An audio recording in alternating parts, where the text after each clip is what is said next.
Assalamualaikum warahmatullahi wabarakatuh. Nama saya Pucuk Nima Sekar, NPM 181000390 dari kelas C, Fakultas Hukum Universitas Pasundan. Saya di sini akan mempresentasikan sebuah jurnal yang telah saya buat dengan tema Manner and Communication of the Acceptance dengan judul jurnal Paksaan dalam Suatu Perjanjian Dagang, Studi Komparasi Sistem Hukum, Civil Law, dan Common Law System.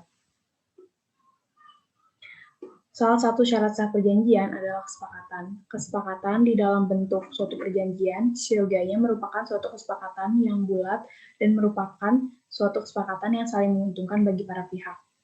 Di dalam praktiknya, seringkali kesepakatan antara para pihak tersebut merupakan hasil paksaan, penipuan, kehilapan, atau penyalahgunaan keadaan. Kesepakatan yang telah terjadi karena adanya salah satu unsur tersebut disebut kesepakatan yang mengandung cacat hukum. Sistem hukum civil law dan common law memiliki aturan main yang berbeda mengenai paksaan. Di dalam penelitian ini, saya mencoba untuk menganalisis kedudukan hukum atau akibat hukum dari perjanjian yang mengandung paksaan menurut sistem hukum civil law dan common law. Di era globalisasi ini, kemajuan teknologi telah membawa perubahan yang sangat besar, khususnya di bidang bisnis. Aktivitas manusia secara signifikan dipermudah dan sangat diuntungkan oleh media dengan berbagai informasi tanpa harus bertatap muka. Namun, dari perkembangan teknologi tersebut, banyak oknum yang menyalahgunakannya seperti halnya yang sering terjadi dalam transaksi bisnis, khususnya kontrak bisnis. Hubungan hukum yang paling umum dalam dunia bisnis adalah hubungan kontraktual. Hal yang paling mendasar dari sebuah kontrak diantaranya ada niat, para pihak bahwa perjanjian mereka akan mengikat secara hukum, perjanjian di antara para pihak, dan konsideran atau prestasi yang harus diberikan oleh para pihak. Indonesia sendiri sebagai suatu negara yang menganut sistem hukum civil law dalam pasal 1338 Kitab Undang-Undang Hukum Perdata Indonesia atau KUH Perdata menyatakan bahwa semua perjanjian yang dibuat secara sah berlaku sebagai undang-undang bagi mereka yang membuatnya. Kata secara sah di sini memberikan kemungkinan bahwa suatu perjanjian yang telah lahir mengandung kecacatan atau kekurangan yang apabila dituntut oleh pihak lawan dapat dibatalkan. Perjanjian yang demikian itu ada dan dianggap sah selama belum atau tidak dibatalkan.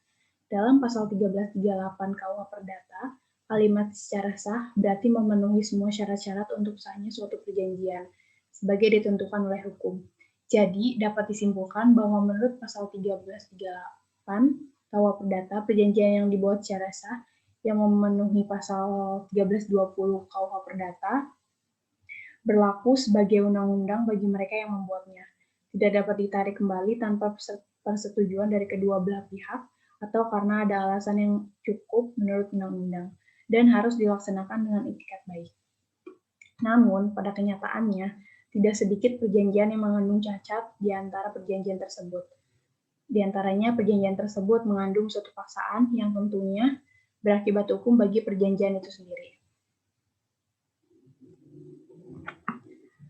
Dalam pasal 1323 KUH Perdata, Indonesia menyatakan bahwa paksaan yang dilakukan terhadap orang yang mengadakan suatu persetujuan mengakibatkan batalnya persetujuan yang bersangkutan apabila paksaan itu dilakukan pihak ketiga yang tidak berkepentingan dalam persetujuan yang dibuat.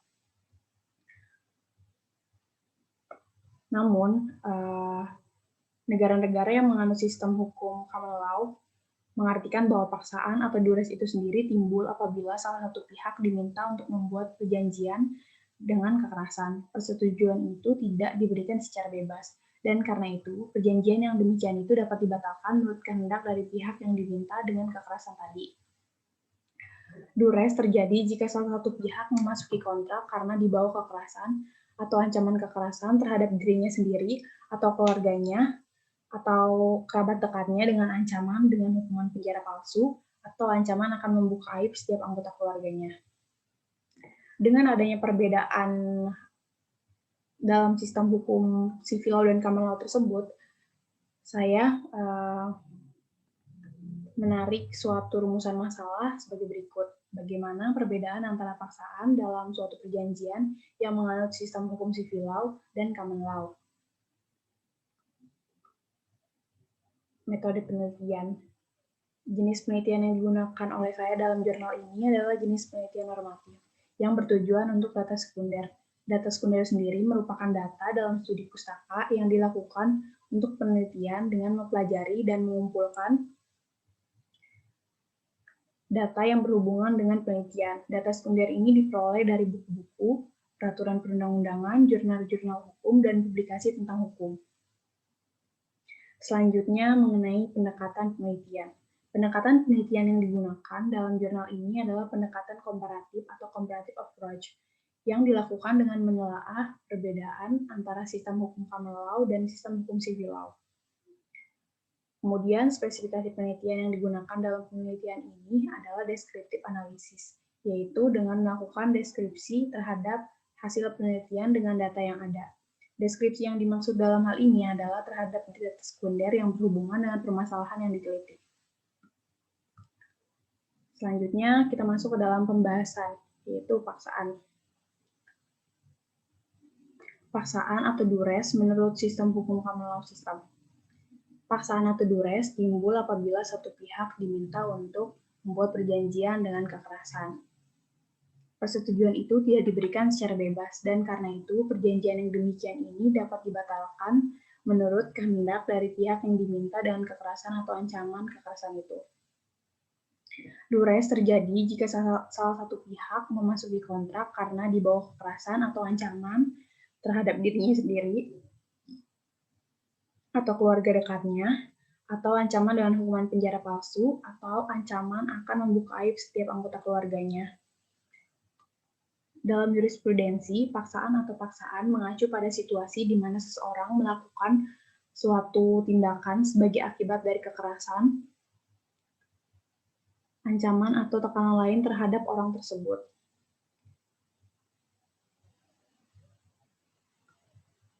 Duress juga dapat diartikan di mana pihak yang satu mengancam pihak lain atau kepada keluarganya dengan melanggar hukum yang tujuannya untuk memaksa pihak lain untuk menutup suatu perjanjian.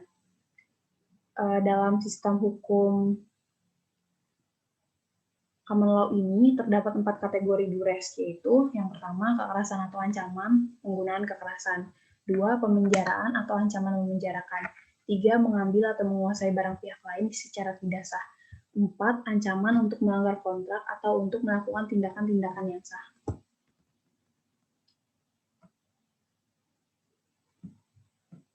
Selain itu, duress dalam sistem hukum common law juga agar dianggap sebagai suatu paksaan dalam sistem hukum common law system ini, duress harus memenuhi 2 unsur. Yang pertama yaitu paksaan terhadap kemauan dari korban, dan yang kedua paksaan tersebut harus melawan hukum. Selanjutnya, paksaan atau duang menurut sistem hukum civil law. Paksaan yang dimaksud tidak hanya paksaan yang ditujukan kepada diri seorang saja, namun termasuk rasa takut dan cemas akan adanya kerugian terhadap kekayaan seseorang. Sehingga dapat disimpulkan bahwa paksaan yang dimaksud bukan hanya meliputi tindak kekerasan saja, namun lebih luas lagi meliputi setiap ancaman terhadap kerugian kepentingan hukum seseorang.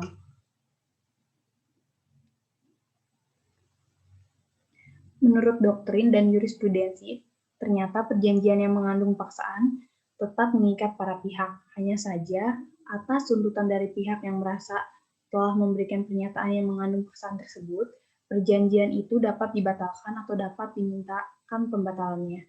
Tetapi bila hanya ketakutan yang dibebankan terhadap rasa hormat kepada garis keturunan keluarga, tidaklah cukup untuk melaksanakan pembatalan dari perjanjian tersebut. Hal ini tercantum dalam pasal 1326 Kitab Undang-Undang Hukum Perdata. Paksaan yang menyebabkan suatu perjanjian dapat dimintakan pembatalan tidak mencakup paksaan secara fisik seperti misalnya seseorang yang dipaksa untuk naik bis. Paksaan secara fisik ini tidak menimbulkan kesepakatan. Bila suatu kesepakatan untuk perjanjian dipengaruhi oleh ancaman yang tidak seharusnya oleh pihak lawannya, sehingga menyebabkan pihak yang dirugikan tidak mempunyai pilihan lain, maka perjanjian seperti itu adalah dapat dimintakan pembatalannya. Jadi, perjanjian yang demikian ini dapat dimintakan pembatalan menurut kehendak dari pihak yang diminta dengan kekerasan atau ancaman kekerasan itu.